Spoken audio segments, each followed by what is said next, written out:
He vowed to serve God, but love tested his faith.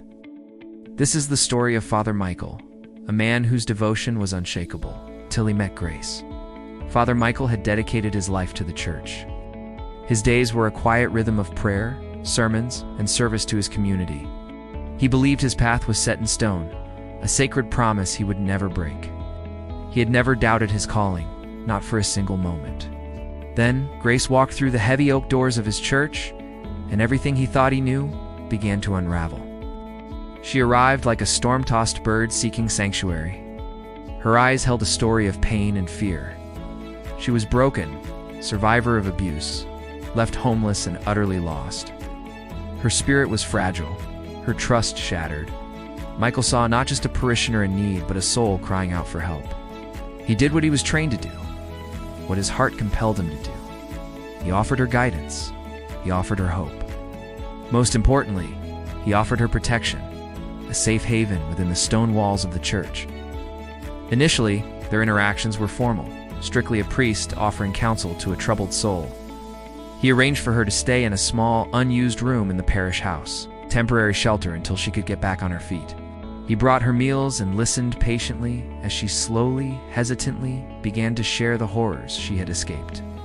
He offered words of comfort drawn from Scripture, assuring her that she was not alone, that God had not abandoned her. Days turned into weeks, and weeks bled into months. The parish house, once just a building, began to feel like a home. The initial formality between them melted away, replaced by a comfortable familiarity. Their conversations drifted from Scripture to life, from her fears to his own quiet hopes for his congregation. He discovered she had a quick wit, a love for classic novels, and a surprising talent for sketching the stained glass windows. She learned he had a soft spot for stray cats and a secret passion for gardening. They fell into a routine. He would find her in the church garden, tending to the roses he had planted years ago. She would leave a cup of tea on his desk when he worked late into the night. They shared simple meals, the silence between them no longer awkward, but filled with unspoken understanding. He found himself looking forward to their talks, to the sound of her laughter echoing in the quiet halls. It was a warmth he hadn't realized was missing from his solitary life. But with this growing closeness came a new, unsettling feeling. Michael found his thoughts drifting to Grace during his prayers. He'd catch himself watching her as she read in the library. The afternoon light catching the gold in her hair, and his heart would ache with a feeling he couldn't name. It was a feeling that was profoundly human, yet felt like a betrayal of his sacred vows. He was a priest. His heart belonged to God and God alone.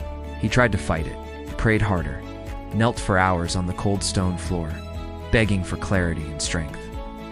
He fasted, hoping to purify his body and mind, to starve this forbidden emotion out of his soul. But the more he pushed it away, the stronger it became. His heart was in open rebellion against his mind. He was caught in a spiritual crisis, torn between his lifelong commitment to God and the undeniable, earth-shattering love he felt for this woman. He was a shepherd, meant to guide his flock, but he himself was lost. Meanwhile, Grace was healing. Under the quiet sanctuary of the church and Michael's gentle care, her wounds, both visible and invisible, began to close.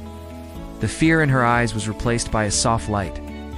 Her shoulders, once perpetually hunched, began to relax. She started volunteering at the local soup kitchen, her innate kindness and strength shining through. She was rebuilding her life, piece by piece. The broken woman who had stumbled into the church was transforming into the strong, resilient person she was always meant to be. The day finally came when Grace announced she was ready to leave. She had found a small apartment and a job in the next town over. She spoke with a newfound confidence, her voice clear and steady as she thanked Michael for everything. She told him he had saved her life. For her, it was a moment of triumph, a new beginning. For Michael, it felt like an ending. The thought of the church without her, of his days without their conversations, without her quiet presence, was a physical blow. He realized in that gut-wrenching moment that losing her would not just be difficult. It would break him in a way he couldn't imagine. His carefully constructed world, his entire identity, was teetering on the edge of collapse. He had helped her find her freedom, but in doing so, he had forged his own chains. That night, Michael didn't sleep. He spent the hours in the empty, silent church, wrestling with his conscience, his faith, and his heart. He looked at the crucifix, at the symbols of his devotion that had guided his entire adult life. He thought of his vows, the solemn promise he had made before God and his congregation. But then he thought of Grace's smile, the strength in her spirit, and the profound, terrifying love he felt for her. He had to make a choice. A life of solitary service, hollowed out by her absence, or a life of unknown challenges, filled with the possibility of love.